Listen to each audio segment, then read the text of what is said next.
Di sini para ulama menyebutkan rukun yang ketiga, yaitu membaca surat Al-Fatihah secara berurutan di setiap rakaat berdasarkan sabda Nabi Shallallahu Alaihi Wasallam, la salata liman lam yaqra bi fatihatil kitabi. Tidak sah salat bagi siapa yang tidak membaca surat Al-Fatihah. Dikecualikan darinya adalah makmum yang masbuk, alias makmum yang ketinggalan, yang mendapatkan imam dalam keadaan ruku, atau dia mendapatkan berdirinya imam, namun tidak cukup waktu untuk membaca surat Al-Fatihah. Lalu demikian juga makmum dalam sholat jahriyah. Sholat jahriyah itu sholat maghrib, isya, dan subuh. Dia dikecualikan dari membacanya. Tetapi kalau dia membaca di sela-sela diamnya imam, maka hal itu lebih baik untuk mengambil pendapat yang lebih hati-hati. Nah, Bapak-bapak rahimakumullah, para ulama memang berselisih pendapat mengenai apakah seorang makmum itu wajib membaca surat Al-Fatihah. Ya, insya Allah pendapat yang lebih mendekati kebenaran adalah pendapatnya Imam Malik. Yaitu apa? Pendapatnya Imam Malik, seorang makmum dia membaca surat Al-Fatihah di setiap sholat berjamaah, ya, ketika sholat tersebut sirriyah. Contoh seperti sholat zuhur, sholat asar. Kemudian di sholat maghrib di rakaat yang ketiga, ketika bacaan surat bacaan di rakaat ketiga itu imam membaca dengan sir. Lalu yang keempat adalah ketika sholat isya, ya.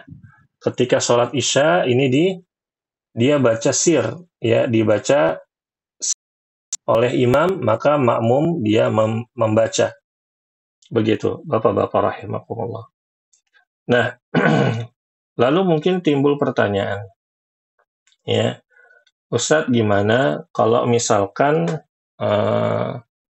imamnya bacaan surat Al-Fatihahnya ya nggak benar, ya gitu. Maka para ulama mengatakan kalau bacaan surat Al-Fatihah kita sama imam sama-sama aja, sama-sama kurang bagus gitu ya, maka insya Allah sholatnya sah, ya, sholatnya sah, ya, begitu. Kemudian Bapak-bapak rahimakumullah, maksud dari perkataan membaca surat Al-Fatihah secara berurutan itu adalah membaca dari ayat pertama, yaitu Bismillahirrahmanirrahim, berurutan, dan ya mualah, berkelanjutan dari ayat 1 sampai ayat 7. Nggak boleh misalkan gini, contoh kasus lagi sholat, Allahu Akbar, Bismillahirrahmanirrahim, Alhamdulillahi Rabbil Alamin. Terus diem gitu. Diem lama diemnya. Ini nggak boleh. Ya. Ini tidak boleh. Ya. Kadar lamanya menurut kebiasaan. Kalau misalkan ada orang Alhamdulillahi Rabbil Alamin. Nah, dia ngerasa tenggorokannya gatal. Gitu kan. Gitu. Sampai dia merasa tenggorokannya nyaman, itu insya Allah masih mualah, masih tertib namanya. Tapi kalau dia diem aja, nggak tahu maksudnya apa, ya, maka ini tidak boleh. Ya, ini tidak boleh. Jadi bacanya harus benar-benar mualah, ayat 1 langsung ayat 2, ayat 2 langsung ayat 3, langsung ayat 4, langsung ayat 5, langsung ayat 6, ayat 7, amin. Nah, seperti itu. Ya. Kemudian Bapak-bapak rahimakumullah, tidak boleh membaca surat Al-Fatihah dengan cepat. Sebagaimana yang Bapak-bapak ketahui ketika sholat taraweh. Bismillahirrahmanirrahim. Itu nggak boleh. Itu sholatnya tidak sah. Ya, begitu. Bacaan yang cepat itu adalah bacaan yang dibaca dengan tajwid. Contohnya, Bismillahirrahmanirrahim. Alhamdulillahi Rabbil Alamin. Ar-Rahmanir-Rahim. Maliki Yaumiddin. Iyyaka na'budu wa iyyaka nasta'in. Ihdinas siratal mustaqim. Siratal ladzina an'amta 'alaihim ghairil maghdubi 'alaihim waladdallin. Nah, seperti ini. Ya. Nah, begitu. Kemudian Bapak-bapak rahimakumullah, hendaknya kita ya perhatian dengan surat Al-Fatihah. Kita pelajari bacaannya, ya. Jangan sampai keliru dalam membaca surat Al-Fatihah ketika sholat. Kenapa? Karena kalau keliru ketika membaca surat Al-Fatihah ketika sholat, maka kualitas sholat kita akan ya kurang bagus. Bahkan ya kalau memang kesalahannya kesalahan fatal, seperti tidak membaca huruf yang bertasydid, ada huruf bertasydid nih, tapi nggak dibaca dengan tasydid, ada yang panjang dibaca pendek, ya ada yang pendek malah dibaca panjang, di luar dari kebiasaan qiraat ya dalam berbagai macam qiraat di dalam surat Al-Fatihah, maka itu bisa tidak sah sholatnya. Ya, begitu. Tayyib, ini yang rukun yang ketiga. Kemudian rukun yang keempat, Bapak-bapak rahimakumullah. Oh iya, satu lagi. Sebelum lupa ya. Misalkan gini, Ustadz, kita lagi sholat Ustadz. Tiba-tiba lupa tadi, oh iya. Habis takbir baca iftitah, baca doa istiftah, tiba-tiba langsung baca kulhu. Nah, cuma ingatnya pas di rokaat kedua, itu gimana? Nah, kalau bapak-bapak ada kasus seperti ini, maka rokaat pertama yang tadi dianggap gugur. Dianggap gugur, nggak ada tuh. Ya, nggak ada. Nah, jadi rokaat yang kedua yang sedang bapak lakukan itu adalah rokaat satu. Berarti terus lakukan, ya, sebagaimana rokaat ya yang ketinggalan. Jadi gimana Ustaz? Apakah di rokaat yang kedua kita sekarang lagi baca nanti tahiyat awal? Ya enggak. Rokaat satu itu. Nah, gitu ya. Kenapa? Karena rokaat yang keduanya tadi dia tidak dibaca. Rokaat pertamanya tadi itu nggak dibaca surat Al-Fatihah. Jadi rokaat pertama itu dianggap tidak ada. Rokaat keduanya jadi rokaat pertama. Nah, yang repot, ya kan? Ketika misalkan sholat isya tuh. Makanya bapak-bapak, tapi jarang kasus seperti ini sih ya. Sholat isya di rokaat ketiganya nggak baca surat Al-Fatihah. Gimana tuh?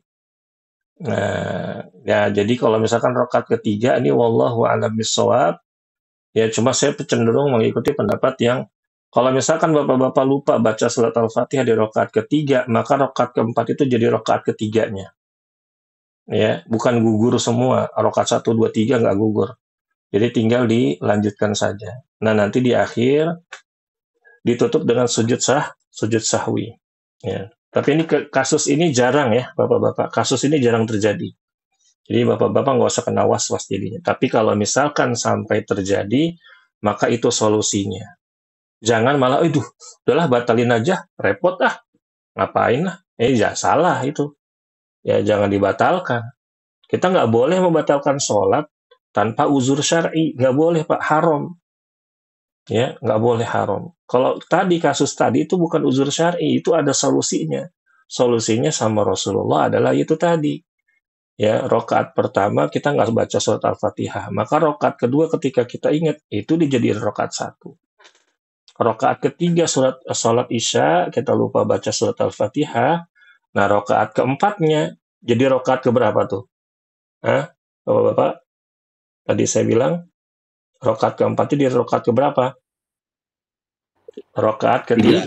ketiga. Tiga. Jangan, wah ngulang lagi nih dari rakaat 1 nih. Enggak. Yang benar insya Allah adalah rakaat keempatnya.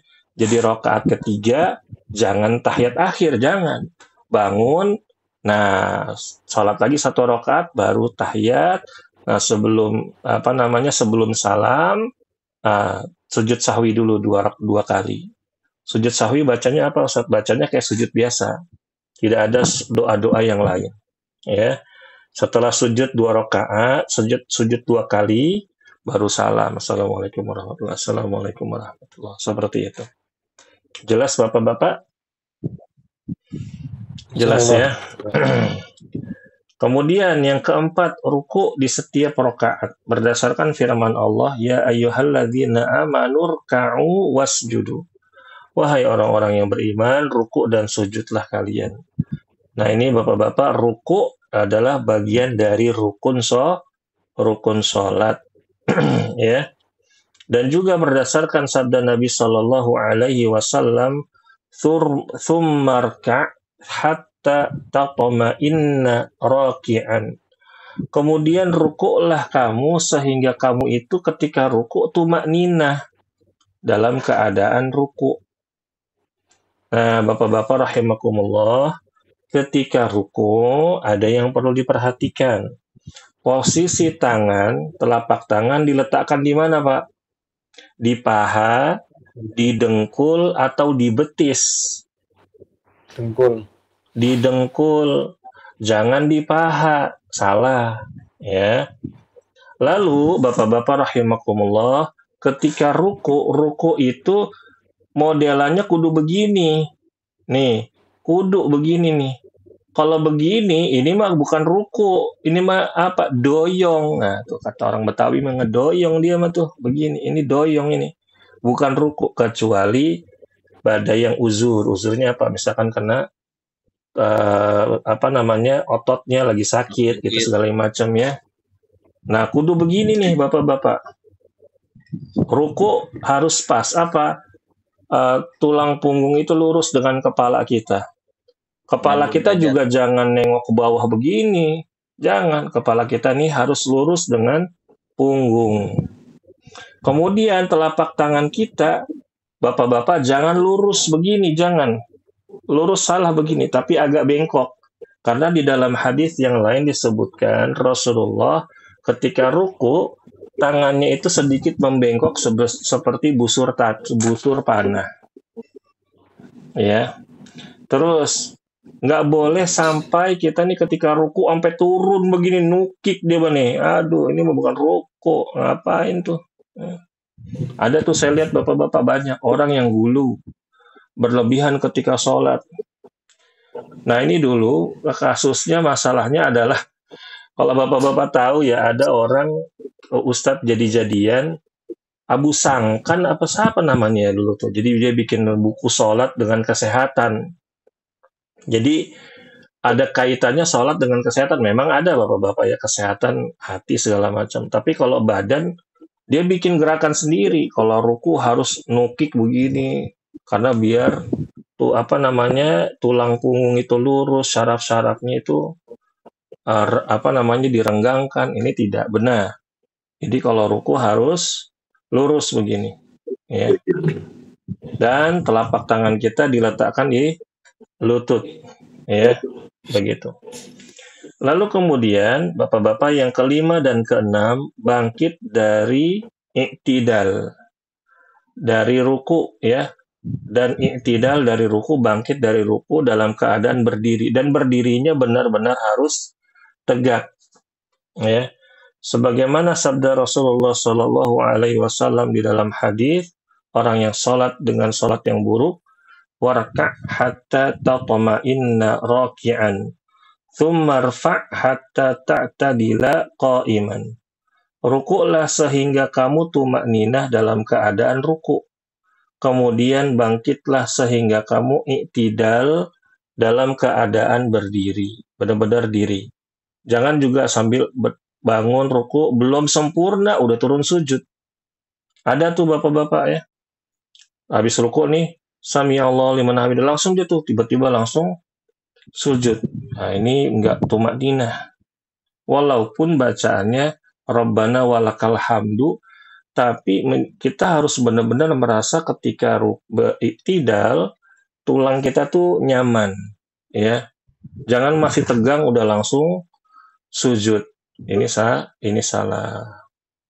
Lalu rukun yang ketiga, Bapak-bapak rahimakumullah, dan ini yang terakhir. Maaf, rukun yang ketujuh, kok ketiga. Rukun yang ketujuh adalah sujud. Berdasarkan firman Allah tadi, wasjudu, dan sujudlah kalian.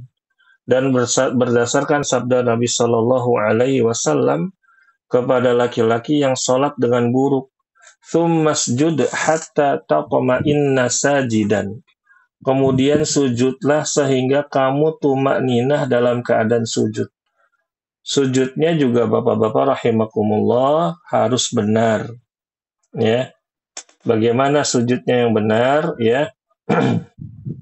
Ini sebagaimana yang disebutkan oleh dalam hadis yang diriwayatkan oleh Ibnu Abbas radhiyallahu anhuma, "Umirtu an asjuda ala sab'ati a'zumin al-jabhati wa asyara biyadihi ila anfihi wal yadain war rukbatain wa atrafil qadamain."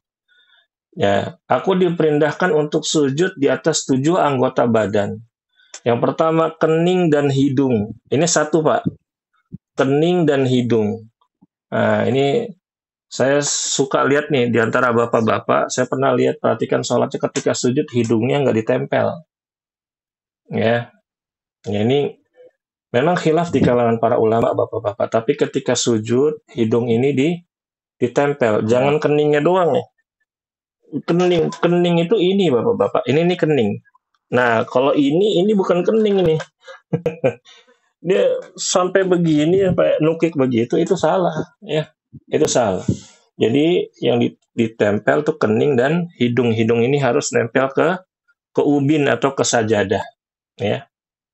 Begitu. Lalu kata beliau, dua telapak tangan tuh ini. Ya, dua telapak tangan harus nempel. Jangan begini nih, ada yang orang sholat tuh ininya nempel begini. Ada kan ya bapak-bapak ya? Ada yang 4 jari begini. Biasanya sih anak-anak remaja tuh begini. Ya, itu salah. Jadi harus nempel telapak tangannya. Ya. Kemudian setelah itu apa? Ya, 2 lutut. Lututnya harus nempel. Kemudian ujung jari kedua telapak tangan. Nah, ujung jari itu harus nempel bapak-bapak. Dari kelingking sampai jempol. Usahakan tuh nempel. Ini sunnah. Ya, begitu.